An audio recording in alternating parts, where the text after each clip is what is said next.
early because we scared our first day to try a live chat from out in the bush. We're going to get wet. Oh dear, that's The weather's in way, not great. Scotty. I can move that. There we go. There you go. Oh, you got the microphone. It's a moving microphone. Oh. There we go. Spotlight. So, who we got there? My music. Hello. Scott's going a party. Hey, how did that even happen? I don't know what Scott's doing on his phone. Hi, dude. Hi, Andrea. You might hear a bit of the wind.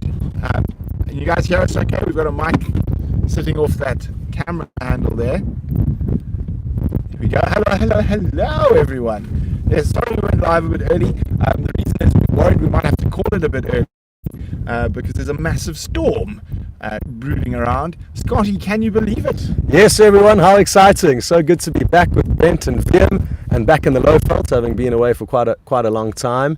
And like Brent says, there's some incredible weather brewing and some much needed rain will hopefully fall a little bit later. The whole night, although we do desperately need the rain, we also desperately want to go out with Scotty's brand new rig and go film some nocturnal animals in infrared.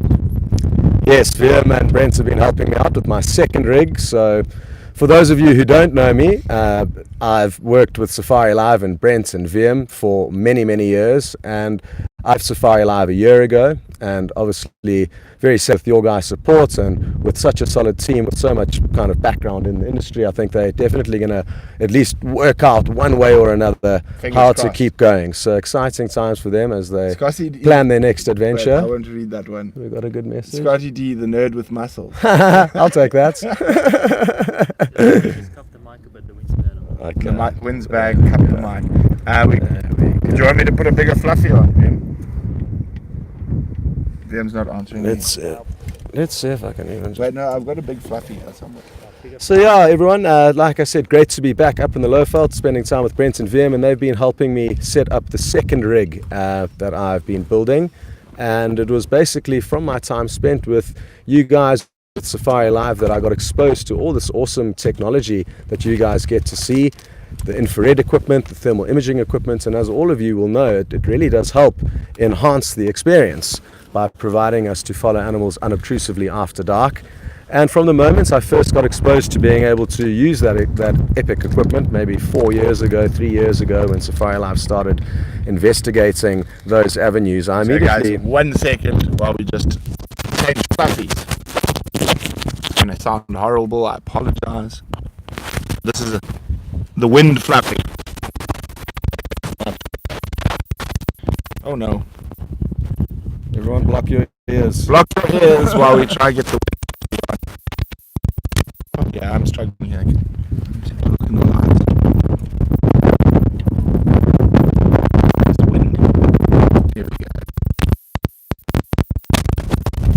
Oh yeah, I'm making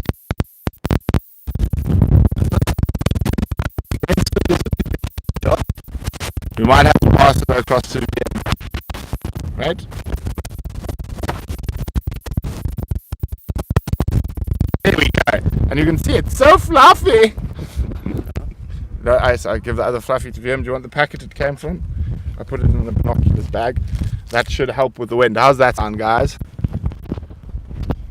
And where can we put this? Maybe up here it'll be a little bit Blocked from the loud. So, of course, this is our first sort of test out in the field. Oh dear, as you can see. Of our first test out in the field. We are actually out in the... Oh no, I've got the angle all botched up now. How's that? Here we go. Okay, yeah, so we're actually out sitting in the bush. We were just following a cheetah hunting 5 minutes ago. So it was an incredible start to the evening, but we had to leave the cheetah in order to give Vim the time that he needed to work his wizardry, setting up an antenna off the bonnet of this car, pointing at another repeater station somewhere, bringing an incredible feed to you guys live from the middle of nowhere. So pretty epic stuff from Vim. Yes, Kathy Bombathi, we are sitting in the Badger, and we'll give you a bit of a tour a little bit later. So I'm sure a lot of you have got quite a few questions for Scotty D. So just Neela, I will give you an update on Sandy Bend shortly. But while we've got Scott, let's find out what Scott's been up to. So for those of you who don't know what Scott's been doing, I'm going to let him finish telling you what he's been up to. So yeah, guys, it's been an interesting kind of journey since I left Safari Live about let's call it a year ago now. And it took me a while to work out what exactly I was going to do with myself. I was desperate to stay in the industry, but wasn't exactly sure what to do. But as I was saying earlier, a kind of thought that I'd always had from the moment I remember using infrared equipment for the first time. It was in the clearings close to our camp, the quarantine clearings. And we came across a white-tailed mongoose, and we killed the spotlight, started viewing it in infrared, and within minutes it managed to dig up a scorpion and eat it right in front of us. And even though that never happened again, it was an incredible experience. And from that moment, I thought to myself, we need to be able to try and provide actual guests, not just you guys, who are actually on safari with this awesome equipment that then allows them to more unobtrusively follow not just the nocturnal critters, which are obviously great value, but also obviously the predators when they're hunting after dark. That's super exciting. So that's kind of been my goal and my mission, to adapt the experience you guys have been so fortunate to have with Safari Live, with all those incredible nocturnal encounters, and try and provide that to actual guests. So I approached a company called And Beyond, who are a large safari company that kind of focus on the more high-end lodges. And they've got a whole bunch of lodges throughout Africa, some in India. They've expanded into South America. So it's a great company doing a lot of great conservation work, keeping wild areas safe for the animals. And for now, I've started at their kind of initial camp. Well, not their initial camp. It was their first camp. And Brent's folks were involved in that. Brent actually used to live on Phinda. And it's been great spending time there. It's an incredible ecosystem, very, very diverse, lots of different habitats and terrain. Great game viewing, lion, leopard, cheetah, white rhino, black rhino, elephants, you name it. It is a fenced reserve, so it's about half the size of the Sabi Sands, but expanding, which is the great news. People are dropping fences and it's becoming bigger. And yeah, that's kind of been the first camp where I've been for the last 8 months, slowly rolling out the project, getting everyone involved and on board, and kind of accepting this new technology that we've adapted onto the safari vehicles. And yeah, so far so good. I've got my first cameraman trained up there.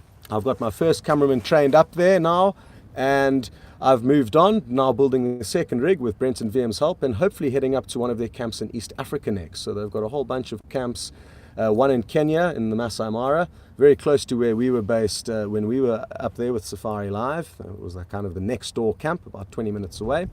And then they've got a whole bunch more in the Serengeti. So I'm hoping to get 1 or 2 of my rigs working in their camps in the Mara Serengeti ecosystem next. And then move on to their Botswana camps. They've also got camps in Namibia. So very exciting prospects as I try and grow my little business. There we go.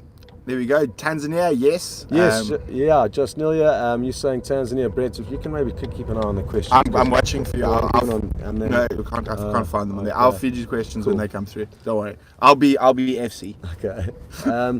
But yeah, guys, it's super exciting. The word is still spreading, so business has been a little bit slow, but that's expected. It is early days. But the more you guys could spread the word, I would really appreciate it, because it has been quite a tough little stint and great experience, like I say, but looking forward to getting a few more bookings and getting a few more people aware that this is actually possible to experience for now at certain of the And Beyond camps. So Sparrow is asking where they can follow your work. So this is a great question. So I decided to come up with the name Safari Film Crew. Look at our hashtags on all the posts about this live chat. Yeah. There. So on Facebook, Safari Film Crew, or on Instagram, Safari Film Crew.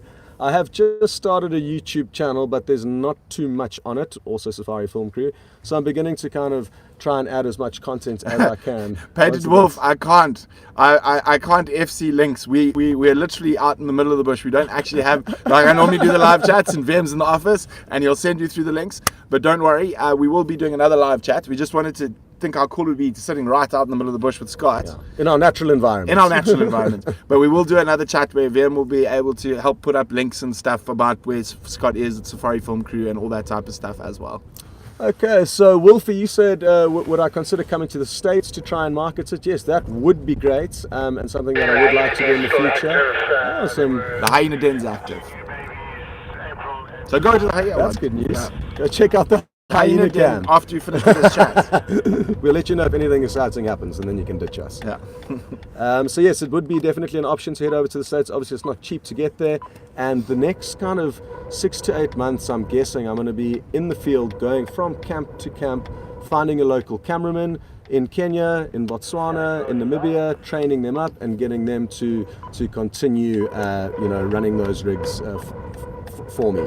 So you see the one from Yebo Mimi there? Yeah, Yebo Mimi. To clarify, you're a guided and beyond. No, interestingly, they have got very strict and stringent kind of guiding training protocols and practices. So unless you start at and beyond and do the and beyond training, you can't actually guide there, and that's the level. Not even me, and I grew up there. Yes, so it's obviously a big decision that their company's made, but it's one that I completely understand and respect. Unless you've started from grassroots as a guide, going through the 6-month training course that every guide that works for Pinder goes through, you can't guide there. So I actually haven't been doing any guiding, but I've been loving being behind the camera for a change of scenery, and it's been the most incredible opportunity for me to be lucky enough to sit next to about 30 different guides I've got to spend time with. Pinder's a big property. They've got 6 different lodges on it, 4 of which are small. They sleep 12, and the other 2 sleep about, one sleeps 30 and the other sleeps 50. So in total, there can be about 120 guests on Pinder at any given time. And they've got a huge guiding team to cater for all those guests. And being able to sit next to so many different guides in a brand new ecosystem has been super, super exciting. I've torn a lot of pages out of their books and just enjoyed not being the one having to do the talking for a change. So guys, we did try clean the hyena den cam today. Apparently it's still not great for MP. So we are looking to upgrade the cameras and stuff, and again, it is a slow process, but hopefully our next cameras will not have those problems. Okay. Dennis is wondering what would happen if we got out of the car where lions were. Well, I guess it depends on who the lions are. Just like us as humans, they're all individuals. Some may be a little bit more aggressive than others. Chat, and put up a link to Compass. I guess for the most part they do run away. Stuff.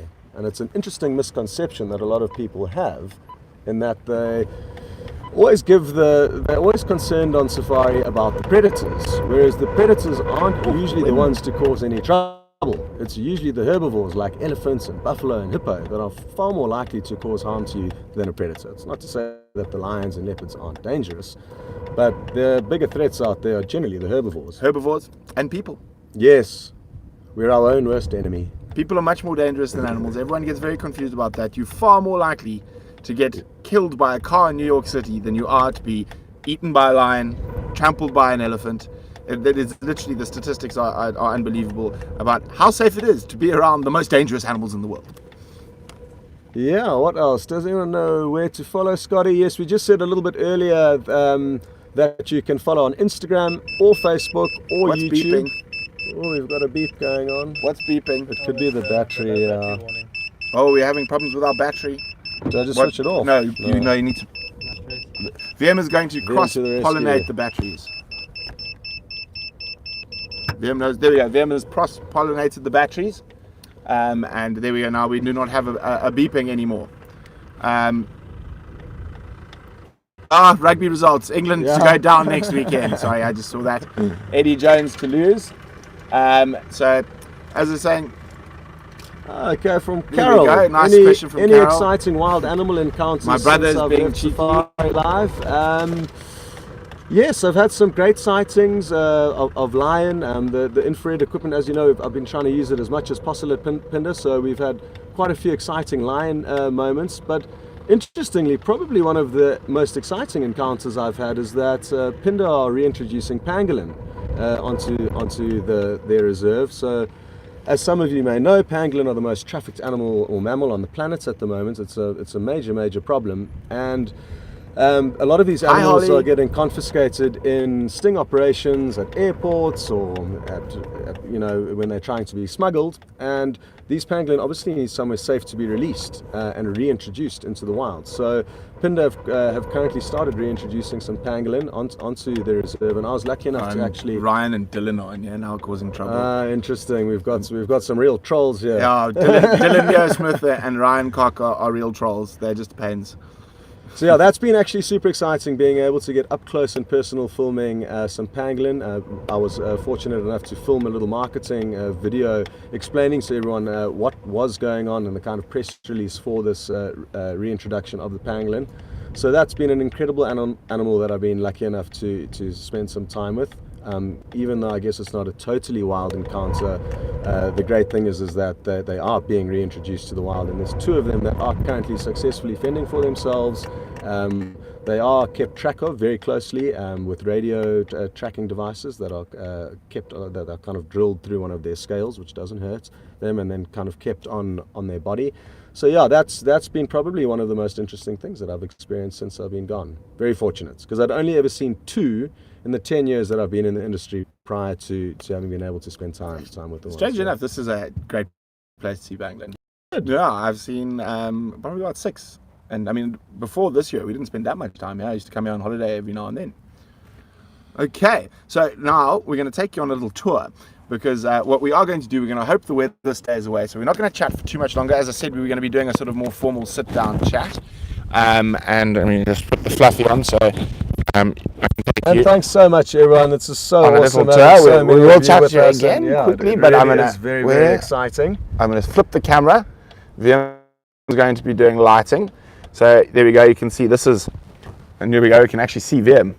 Look, there we go. Vim in infrared. Oh, sorry. Scott needs to get his hand in so he can get the focus. So yeah, this is kind of, as you guys know, how things look when they're in infrared. There we go. And then if we got go a computer set up.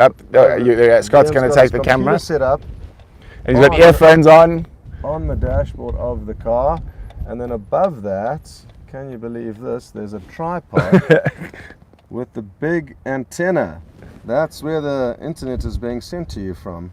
How incredible. Isn't that absolutely amazing? Now, there are a few quick things I want to just run past before. Let's show them the front, the handiwork. Let's Okay, that's okay. Let me turn it on. front here, please.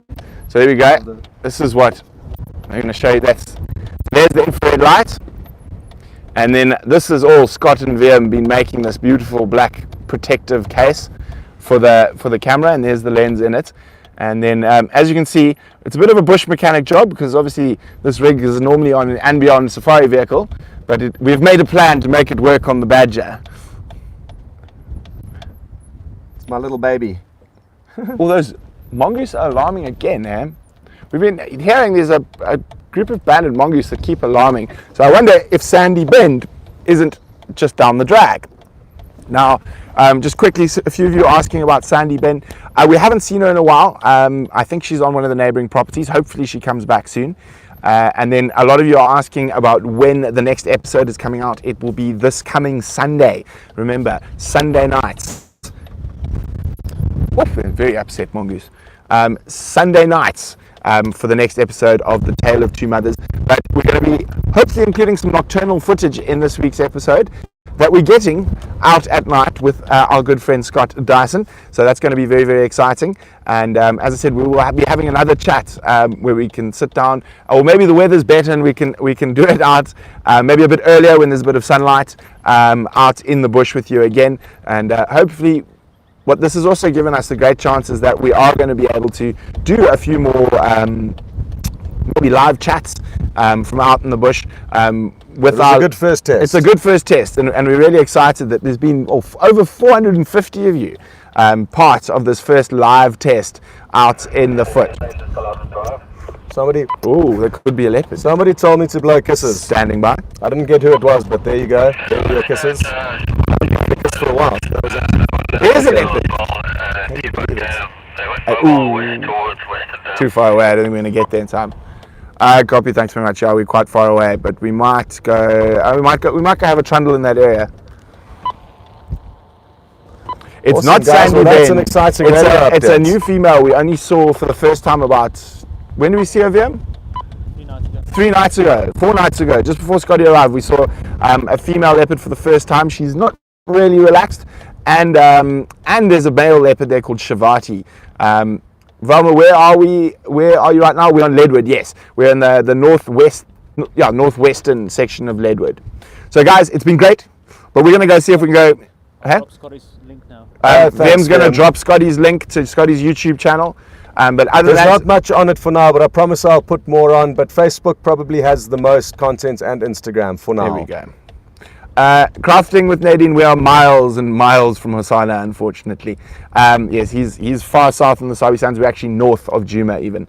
Okay, so guys, it's been absolutely wonderful. We're going to go see what we can find. There we go. Vim's dropped Scotty's YouTube link, and been great, been grand. And Scotty? Thanks so much, everyone. It's absolutely awesome to have had so many of you guys come in and say hello. And sorry if we didn't answer all of your questions. It's really difficult to keep track of everything, but maybe that's something we'll work on for next time. We'll be better prepared for having so many people at the party. Exactly. Thelma, yes, the safari stuff is going to be coming out shortly. I'm just waiting to confirm dates with the lodges for the first Painted Dog TV expeditions. Probably the first one will be February, March next year, where you can come out and meet Bucket and BB in person.